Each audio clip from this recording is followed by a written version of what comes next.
Hello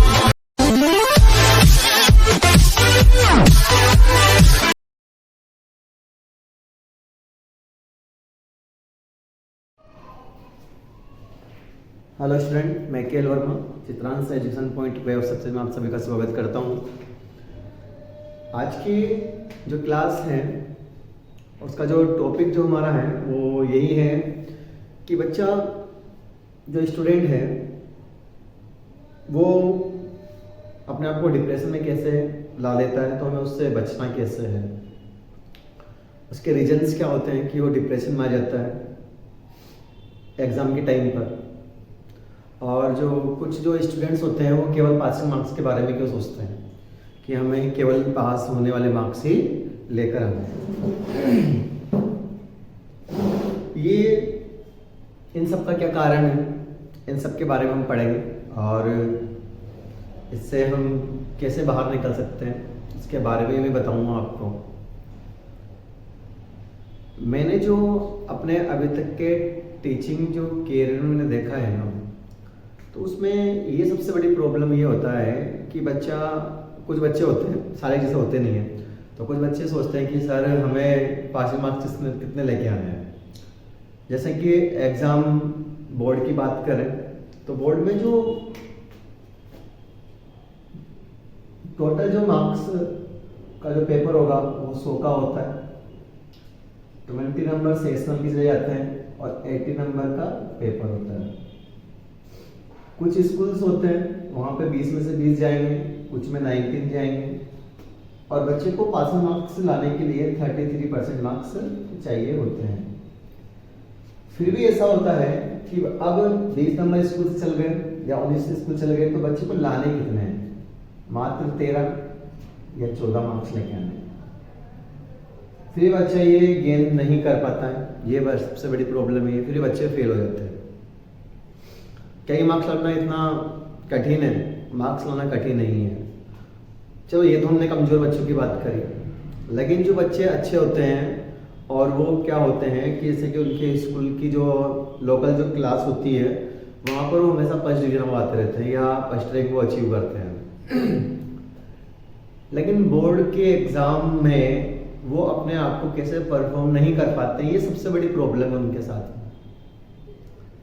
और इसी कारणवश वो कई बार डीमोटिवेट हो जाते हैं और डिप्रेशन में वो आ जाते हैं। ऐसा होता क्यों है? इसका एक सबसे बड़ा रीज़न ये है कि वो अपना कंफर्ट जोन ना हमेशा अपने आप को कंफर्ट जोन में रखते हैं। सिंपल सी बात यही है कि अपने कंफर्ट जोन से वो बाहर जाना ही नहीं चाहते। अब कंफर्ट जोन क्या है उनके लिए? उनके लिए कंफर्ट जोन ये इतना सा है कि वो एक तो मेहनत करना नहीं चाहते एक्स्ट्रा। स्कूल का टाइमिंग है 7 से 12, तो उस टाइम में वो रहेंगे, घर पे जाएंगे तो जैसे उनको समय मिला वैसे वो पढ़ेंगे, तो उनका कोई टाइम टेबल है नहीं। सबसे बड़ी प्रॉब्लम ये है कि उनका टाइम टेबल नहीं है, उनका रूटीन नहीं है।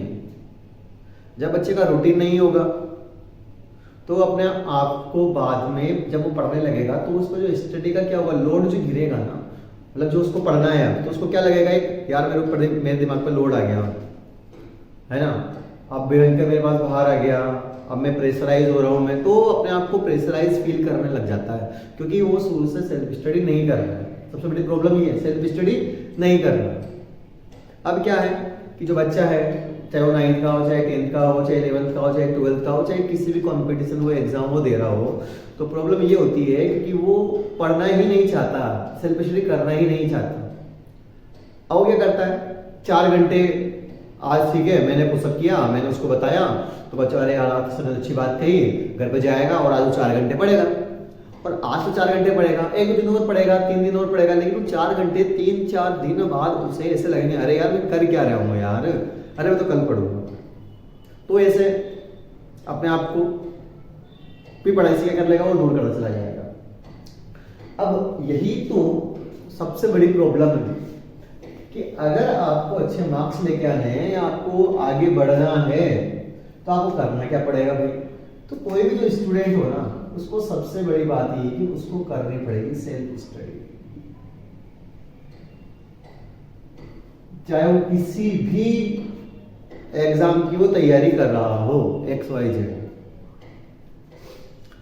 सबसे पहले मैं आपसे यही कहूंगा कि आप कम से कम 1 घंटे सेल्फ स्टडी करने का प्रयास करें। सबसे पहले 1 घंटे, मैं नहीं कहूँगा आप 4 घंटे पढ़ो। सबसे पहले आप मात्र 1 घंटे सबसे पहले आप सेल्फ स्टडी करो। जैसे आप 4-5 दिन सेल्फ स्टडी करने लग जाओगे 1 घंटे, फिर ये 1 घंटे 2 घंटे में भी कन्वर्ट होंगे, 2 से 3 में भी कन्वर्ट होंगे और ये 3 से 4 में भी कन्वर्ट होंगे। मतलब कि आप जब एक बार पढ़ने लग गए तो आपका मन लगता चला जाएगा पढ़ने में। क्योंकि कुछ बच्चे क्या करते हैं, जब एग्जाम आते हैं तो एग्जाम के समय वो पढ़ते हैं और क्या होता है, जिसे पढ़ते हैं उनको नींद आती है। सिंपल सी बात यही है। और बर्डन लगता है, और बर्डन लगेगा तो यार आप अपने आप को टेंशन में लेके आओगे, टेंशन में लाओगे तो आप डिप्रेशन में आ जाओगे। सिंपल सी बात यही है। और फिर क्या होगा, पेपर तो बिगड़ेगा ही सही ना, मार्क्स कम आएंगे नहीं आएंगे, मार्क्स कम आएंगे।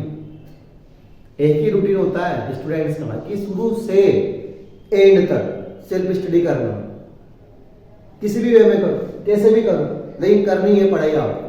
और उसका एक रूटीन होना चाहिए कि आप 8 से 9 पढ़ रहे हो तो आप 8 से 9 ही पढ़े। ऐसा नहीं है आप ठीक है 2 से 3 पढ़ ली है, यार मैंने 1 घंटे से स्टडी कर ली, ठीक है सन 1 घंटे ने कहा था मैं 1 घंटा पढ़ लिया। अरे वो कोई रूटीन नहीं है, आपको आपका टाइम टेबल बनाना पड़ेगा, उस टाइम टेबल को फॉलो करना पड़ेगा। आपको 8 से 9 में चाहे दुनिया का कोई सा भी बड़ा काम आ जाए, अगर 8 से 9 आपको सेल्फ स्टडी करनी है तो करनी ही पड़ेगी। लेकिन हम करते क्या है, हमारा कंफर्ट जोन है, हम 8 से 9 को हमने 2 से 3 पढ़ लिया, 8 से 9 पढ़ेंगे नहीं। अब क्या कर लेंगे, घूमने चल जाएंगे 8 से 9 के बीच में। अरे सुबह पढ़ तो लिया था मैं, अरे यार सुबह पढ़ लिया था, बात मान ली दिन में पढ़ लिए थे, लेकिन क्या हमारा टाइम तो 8 से 9 का है ना। अरे स्कूल का, जब स्कूल जाते हो, कोचिंग जाते हो, कहीं पर भी हम जाते हैं, हमारा टाइम 7 से 12 का स्कूल टाइम है, तो क्या हम 12 बजे बाद चल जाते हैं क्या? नहीं जाते हैं। तो टाइम टेबल तो बनाना ही पड़ेगा और टाइम टेबल को फॉलो करना ही पड़ेगा। जब इन आदतों को आप आपके जीवन में डालोगे तब जाके आप अपने आप को मेन एग्जाम के लिए प्रिपेयर कर पाओगे। लेकिन क्या बैठे रहते हैं हम ऐसे। और सबसे बड़ी परेशानी तो ये एवरेज बच्चे के लिए नहीं है, ये उस बच्चे के लिए जो अपने आप को फर्स्ट रैंक पर हर बार लाके देख रहा है कि यार मैं स्कूल में फर्स्ट रैंक पर आता हूँ, मैं 6th क्लास में आया, 7th में आया, 8th में आया, 9th में आया, लेकिन मैं 10th में अपने आप को वैसे नहीं कर पा रहा हूँ। क्यों? क्योंकि आप एक कंफर्ट जोन में थे, छोटी क्लास थी, वहां पर आप कोचिंग में गए होंगे, माना मैंने गए होंगे, आप 1 घंटे की कोचिंग होती है, वो हम गए। लेकिन अब जब 9th में आए, हम 10th में आए, तो 10th में हमने इंग्लिश की लग लगा ली, मैथ्स की लग लगा ली, साइंस की लग से कोचिंग लगा ली। हम तो उस समय तो कंफर्ट जोन में ही थे कि हमें केवल 1 घंटे कोचिंग जाना है, 5 घंटे स्कूल जाना है। अब क्या हो गया, अब ये हो गया कि हमें 3-3 घंटे कोचिंग जाना है, 5 घंटे स्कूल जाना है। आज उस कोचिंग का टेस्ट है, आज इस कोचिंग का टेस्ट है, तो हम तो परेशान हो रहे क्योंकि हमारा कंफर्ट जोन ही नहीं। हमारा कंफर्ट जोन क्या था, हमारा कंफर्ट जोन केवल यही था कि 5 घंटे स्कूल जाना है और 1 घंटे कोचिंग जाना है। अब कंफर्ट जोन खत्म हो गया ना, तो आपको प्रेशर तो फील होगा और ऐसी जो कंडीशन होगी ना, उस कंडीशन में आपको ढाल ही नहीं पाओगे। ये सबसे बड़ी परेशानी है। अब इस परेशानी से बचने का क्या रीजन है? इस परेशानी का एक ही मात्र रीजन है, वो है सेल्फ स्टडी करना। अपने आप को इस प्रकार से ढालो एनवायरनमेंट में कि आप आगे जो आने वाली जो परिस्थिति है ना, उसके लिए आप प्रिपेयर हो शुरू से। लेकिन हम प्रिपेयर कब होते हैं? एग्जाम हो बोर्ड के, तब हम अरे यार नहीं हमें पढ़ना है, अभी तो हम 5-5 घंटे पढ़ाई करनी है। लेकिन हम पढ़ना ही नहीं चाहते। हमें ये सब जो चीजें होगी ना, ये हमें क्या होगी, जो लोकल जो क्लास होगी है ना, लोकल क्लास में ही हमें उस मेथड को अप्लाई करना पड़ेगा। तो लोकल क्लास से ही हमें कम से कम 3 से 4 घंटे, 3 से क्या है 4 घंटे हमें सेल्फ स्टडी करनी पड़ेगी। जब हम 3 से 4 घंटे सेल्फ स्टडी करना स्टार्ट कर देंगे, तब हमें किसी भी एग्जाम में प्रॉब्लम नहीं आएगी। सही कह रहा हूं। अब क्या होता है, कुछ स्टूडेंट के साथ में एक सबसे बड़ी समस्या ये, घर का टाइम होगा काम करने का, वो किताब लेके बैठ जाएंगे और घर वाले बोलेंगे बेटा आज ये काम कर ले, और आप मैं तो पढ़ाई कर रहा था। अरे यार घर वाले आपको काम के लिए बोलेंगे क्योंकि आप उस समय से पहले तो आप पढ़ाई करते ही नहीं हो ना।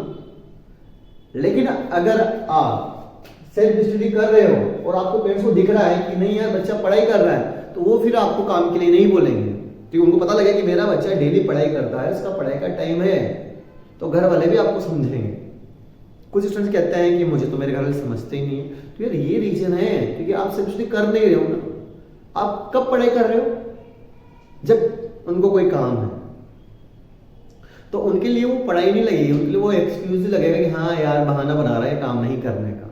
लेकिन जब आप सेल्फ स्टडी करते हुए चले जाओगे ना, डेली आप पढ़ाई कर रहे हो, 2 से 3 घंटे आप पढ़ाई कर रहे हो, तो उनको लगेगा नहीं यार मुझे बच्चे को काम के लिए बोलना है क्योंकि इसका पढ़ाई कर रहा है। और यहीं से ही हमारी जो रैंक होती है ना वो बनती हुई चली जाती है।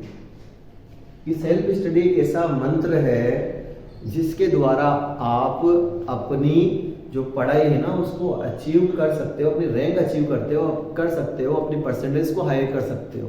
कोई बच्चा कहता है सर मुझे तो केवल 33 मार्क्स लेके आने। अरे यार 33 मार्क्स लाना बड़ी बात नहीं है, आप बड़े के बारे में सोचो। जब आप बड़े के बारे में सोचोगे तो उसके लिए आपको सेल्फ स्टडी करनी पड़ेगी, मात्र सेल्फ स्टडी। और जब आप सेल्फ स्टडी करते हुए चले जाओगे, आप पढ़े 3 से 4 घंटे आप पढ़ते चले जाओगे, तो आपको लास्ट में कोई भी प्रॉब्लम नहीं आएगी। एक और बात ये, अब बच्चा कोई भी क्लास का बच्चा वो पढ़ता कब है, तब उसके फर्स्ट टेस्ट होंगे, सेकंड टेस्ट होंगे, थर्ड टेस्ट होंगे, मिड टर्म ये तो हो गए, ठीक है, हाफ फील्ड होगी, तब वो पढ़ेगा। कितना पढ़ेगा भाई? अगर मैं बात करूं, ठीक है, देखो आगे थोड़ी सी और मैं बात करता हूं, तो अब टेस्ट है भाई, स्कूल के टेस्ट है, ठीक है। अब टेस्ट में फर्स्ट टेस्ट उसका है, तो फर्स्ट टेस्ट में चैप्टर कितने दिए गए उसको? मात्र 2 चैप्टर याद करने के लिए दिए गए। तो यार 2 चैप्टर उसको याद करने के लिए दिए गए हैं, और कितने नंबर का? 10। तो 10 में 10 नंबर उसके ऑलरेडी आ जाएंगे। 2 चैप्टर याद करना इतना बड़ी बात नहीं है, और कुछ तो एक ही देते हैं, तो यहाँ तो मिल गया 10 में 10 मार्क्स। सेकेंड टेस्ट में भी यही कहानी है। सेकेंड टेस्ट में क्या हुआ? अब 2 चैप्टर, कितने चैप्टर दिए? 2 चैप्टर दिए, कितने नंबर का? 10 नंबर का। यहाँ बच्चे 10 में 10 नंबर आ गए। अब दिक्कत कहां होती है? अब दिक्कत होती है हाफ ईयरली में। अब हाफ ईयरली में क्या हुआ? जो बच्चा है ना उसको पढ़नी पड़ रही है, या तो 75 कोर्स उसको पढ़ना पड़ रहा है, तो 75 जो कोर्स वो कंप्लीट करता ही है ना, वो पढ़ता है, वहां पर पता लगता है कि यार उसके ना यार 80 का 70 का नंबर का पेपर है, 80 में वो 50 प्लस तक, प्लस 55 तक क्यों ले रहा है, मान के चलो आप, पर 60 प्लस भी उसके मार्क्स नहीं आ रहे हैं। अब देखो आप कहां पर हो? आप पढ़ना तो जानते हो, आप पढ़ भी रहे हो, लेकिन यहां ये था कि यहां पर आप केवल 2 चैप्टर याद कर रहे हैं आपने, ठीक है, यहां पर आपको पूरी किताब याद करनी थी, लेकिन यहां पर पढ़कर आपने क्या कर दिया? बस हमने पढ़ा और इसको छोड़ दिया। अब पढ़ाई आपने छोड़ दी, बीच में सेल्फ स्टडी करना छोड़ दिया आपने। अब यहां पर क्या हुआ? ज्यादा याद करना पड़ा। क्या करना पड़ा? ज्यादा याद करना पड़ा। और जब ज्यादा याद करना पड़ा और वो आपको याद नहीं हुआ क्योंकि हमारा रूटीन था ही नहीं ना। जब रूटीन नहीं होगा आपका डेली पढ़ने का, तो आपके मार्क्स करने को आएंगे, कहां से आएंगे ज्यादा? कि 1-2 चैप्टर तो आप 1 दिन में याद कर सकते हो, लेकिन पूरी किताब याद नहीं कर सकोगे आप। तो यही तो प्रॉब्लम्स है कि हमारे मार्क्स कम आते चले जाते हैं, और फिर हम डिप्रेशन यही चीज होती है, डिप्रेशन का कारण बन जाती है, और हम अच्छे से परफॉर्म नहीं कर पाते हैं एग्जाम में। तो आप सबसे मैं यही कहूँगा कि आप जितने से ज़्यादा हो सेल्फ स्टडी करो, चाहे आप किसी भी क्लास में हो। आप डेली 2 घंटे किताबों को लेकर बैठो, सेल्फ स्टडी करो, तभी आप अपने रिजल्ट को इम्प्रूव कर पाओगे। यही सबसे बड़ी बात। कोई ऐसी दुनिया में किसी भी टीचर ने ऐसी कोई दवा नहीं बनाई है अभी तक जो आपको पिलाए और आपके अच्छे मार्क्स आ जाए।